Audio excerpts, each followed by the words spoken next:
Alors, bon mardi à tous et à toutes. Ayant constaté le quorum, je déclare la séance de la Commission de la Culture et de l'Éducation ouverte. La Commission est réunie ce matin afin de procéder à l'étude des crédits budgétaires du portefeuille enseignement supérieur pour l'exercice financier 2025-2026. Une enveloppe de 2h45 a été allouée pour l'étude des crédits. Madame la secrétaire, y a-t-il des remplacements? Oui, Madame la Présidente. M. Asselin Vanille-Rivière est remplacé par Mme Guillemette Robert-Val, M. Rivet-Côte-du-Sud par Mme Dorismont Marie-Victorin, Mme Tremblay-Hall par Mme Gendron Châteauguay, Mme Cadet Bourassa-Sauvé par Mme Setlacoué Mont-Royal Outremont. Merci beaucoup. Donc, nous allons procéder à une discussion d'ordre général par bloc d'échange incluant les questions et les réponses. La mise aux voix de ces crédits sera effectuée à la toute fin du temps qui est alloué, soit cet avant-midi vers 12h30. Donc, je suis maintenant prête à reconnaître une première intervention de l'opposition officielle. Donc, pour ce premier bloc d'échange, Madame la députée de Montréal-Outremont, la parole est à vous. Merci, Madame la Présidente, et permettez-moi de débuter avec les salutations d'usage. Bon matin, bon mardi à vous tous. Je suis heureuse de vous retrouver. Bonjour à Madame la ministre et à vos équipes, à tous les membres de la commission, mes collègues des autres groupes d'opposition, tous les membres de la commission. Donc, bon matin. On attend une discussion importante sur le dossier de l'enseignement supérieur. Sans plus tarder, écoutez, Madame la ministre, en ce moment, dans nos cégeps et dans nos universités, la situation est loin d'être facile. Il y a des compressions, déficits et les inquiétudes du personnel, des étudiants, ainsi que des recteurs et des directeurs sont bien réelles. Donc, avant d'entrer dans le détail des crédits et des différents blocs de questions, je voudrais vous poser quelques questions très simples. Premièrement, êtes-vous fiers de ce qui se passe actuellement dans nos cégeps et nos universités? Vous martelez que votre gouvernement investit massivement en enseignement supérieur, qu'il n'a jamais autant investi, mais sur le terrain, est-ce que vous trouvez que ça se voit? Merci beaucoup. Alors, je vais juste, moi aussi, faire quelques salutations d'usage, puis je ne prendrai pas trop de temps, mais je veux saluer au moins mes collègues députés qui sont là parmi nous aujourd'hui, mes collègues, évidemment, des partis d'opposition, toutes les équipes ici du ministère qui travaillent très fort, évidemment, pour cet exercice de reddition de comptes. Alors, merci beaucoup d'être là parmi nous. Alors, pour répondre à votre question, bien franchement, puis bien honnêtement, puis en toute transparence, oui, je suis fière du bilan que nous avons en enseignement supérieur depuis les dernières années, même depuis 2018. Je pense qu'on est le gouvernement qui avons investi le plus au cours des dernières années, avons investi de manière très substantielle, non seulement dans le réseau collégial, mais aussi dans le réseau universitaire, dans les collèges privés également. Donc, dans l'ensemble du réseau de l'enseignement supérieur, on a investi des sommes colossales, tant au niveau des budgets de fonctionnement que des budgets de PQI, donc en infrastructure. Donc, oui, je pense qu'on est fiers des dernières années. Je vais continuer d'accompagner autant les établissements que le personnel, que les étudiants également. Puis c'est ce qu'on fait depuis 2018, puis c'est ce que je fais aussi depuis le début de mon mandat en 2022, de continuer d'accompagner les établissements d'enseignement supérieur dans ce sens-là. Merci. Bien évidemment qu'il y a des investissements, mais on peut sérieusement se questionner sur les effets concrets que donnent ces investissements sur le terrain. Ils sont plutôt invisibles pour la population étudiante, pour le personnel. Et vous êtes comme moi, vous constatez qu'il y a des mises à pied, des déficits, des bâtiments qui sont mal entretenus, des équipements désuets, qu'il y a des réductions même dans l'achat de livres, que la capacité des établissements à remplir leur mission est mise à mal. Alors, pensez-vous honnêtement que vos investissements ont donné des résultats? À mon sens, tout cela ressemble plutôt à un constat d'échec. Alors, je vais faire un petit peu l'inventaire de ce qu'on a investi au cours des dernières années. Vous dites que les gens ne sont pas très conscients de ce qu'on a investi. D'emblée, en enseignement supérieur, si on doit se comparer aux années libérales, si je fais la comparaison entre les investissements, tant au niveau des subventions de fonctionnement qu'au niveau du PQI en infra, comme je le disais tantôt, les investissements ont été colossaux. On parle de 40 d'augmentation des dépenses et des investissements depuis 2018, là, comparativement à 11 sous l'ère libérale. Je pense qu'il y a là une explication substantielle du rattrapage qu'on a à faire, puis du laisser-aller, puis de la négligence qu'il y avait. Moi, là, j'ai rencontré en début de mandat des anciens députés libéraux qui nous disaient une chance que vous avez été là, une chance que vous avez investi autant.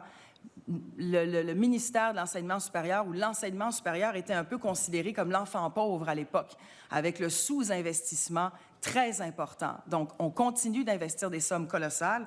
Juste pour vous donner une idée, depuis 2019-2020, le rattrapage a été significatif, comme je le mentionnais, dans les cégeps. On parle d'1 milliard additionnels qui ont été investis dans les cégeps. On parle plus d'1,5 milliard qui ont été investis dans les universités. Pour ce qui est des étudiants, Madame la députée, 2,8 milliards additionnels ont été investis pour les étudiants. Là, je parle de la bonification dans l'ensemble des plans d'action, dans l'ensemble de l'aide financière aux études aussi, qui a été augmentée de manière très substantielle au cours des dernières années. Si je continue de penser que sur le terrain, les résultats ne sont pas adéquats, les étudiants ont faim, les étudiants vivent une précarité financière comme on n'a jamais vu.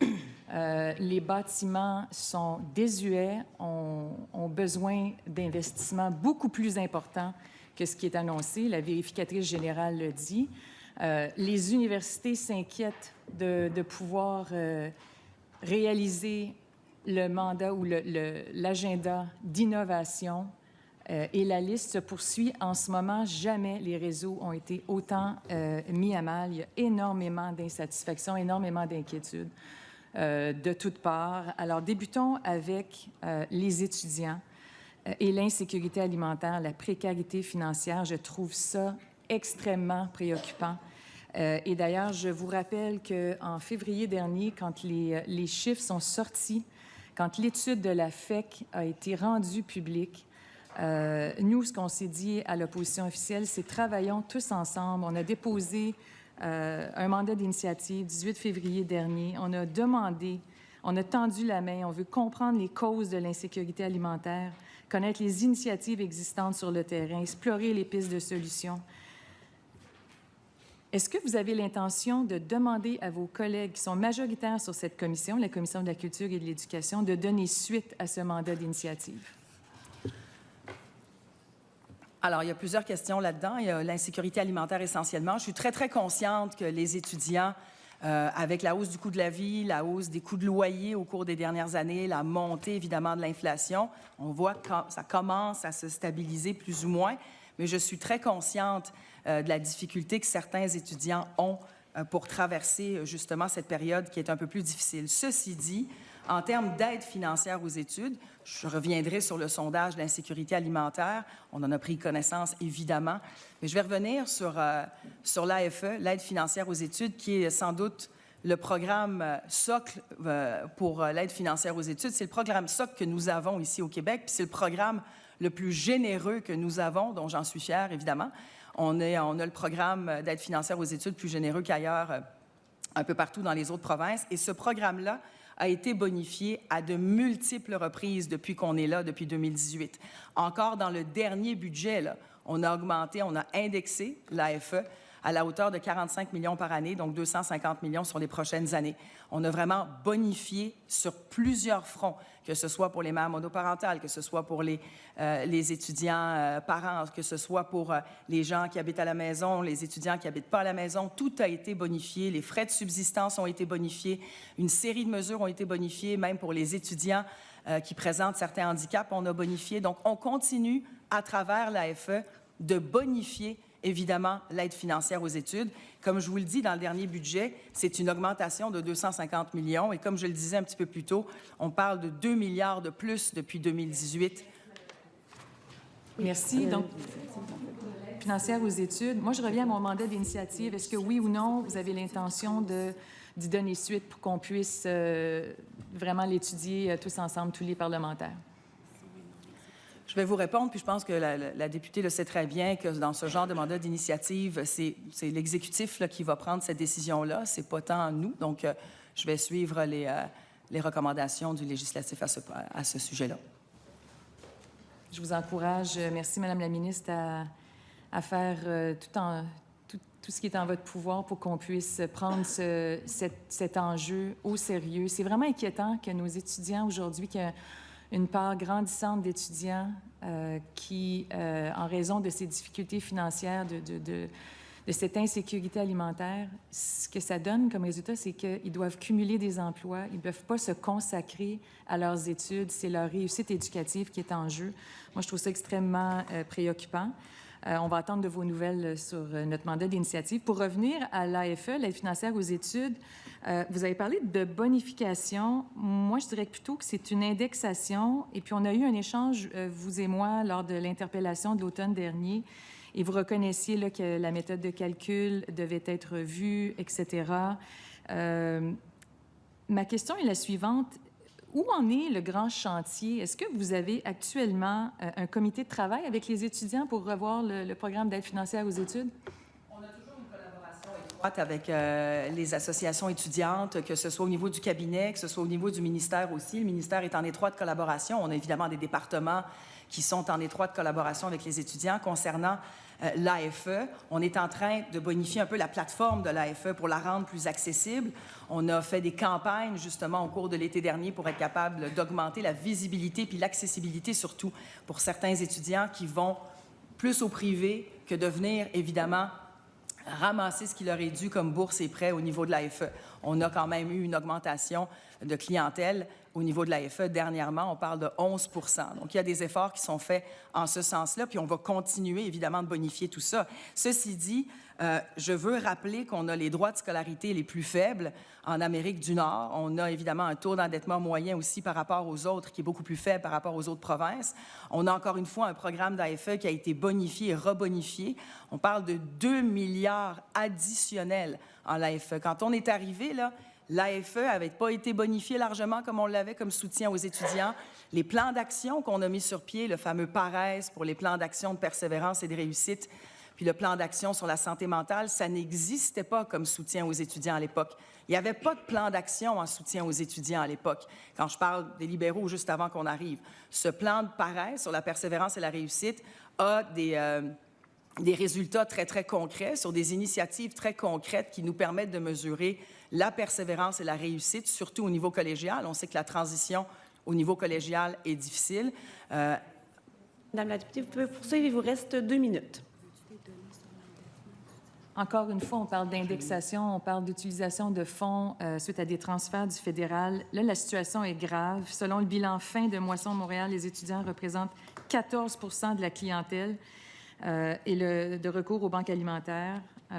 Ça a augmenté de 540 % entre 2011 et 2023. C'est pas suffisant pour que vous agissiez, Madame la ministre, et que vous en fassiez plus. La demande qui a été faite par les étudiants, elle est chiffrée à 850 000 par année. C'est pas un peu gênant de ne pas y donner suite? Merci beaucoup. Je ne suis pas gênée de quoi que ce soit quand on parle d'un investissement de 2 milliards additionnels pour le soutien aux étudiants. Il y a eu beaucoup plus d'argent qui a été investi en soutien aux étudiants qui n'a été investi depuis les dernières années, puis même, je vous dirais, plus en soutien aux étudiants qu'aux établissements universitaires et le cégep, malgré qu'on ait vraiment augmenté les budgets de fonctionnement et le PQI. Quand vous dites que c'est juste des indexations, bien, laissez-moi vous faire l'inventaire des mesures. Augmentation du seuil de contribution des tiers, bonification de l'exemption des montants reçus à titre de pension alimentaire, augmentation du seuil d'exonération de la prise en compte du montant de bourse, donc on augmente le montant de bourse, bonification de certaines mesures pour les étudiants stagiaires, augmentation des frais de subsistance. Puis là, je vous parle de dizaines de millions de dollars à chaque année, à chaque fois. Augmentation de seuil de contribution. J'ai des exemples ici que j'aimerais vraiment pouvoir partager, Madame la Présidente. Il reste seulement 30 secondes, Madame la députée. Bien, c'est juste pour vous dire qu'en 2018-2019, si je prends un cas type... Merci. Madame la ministre, oui.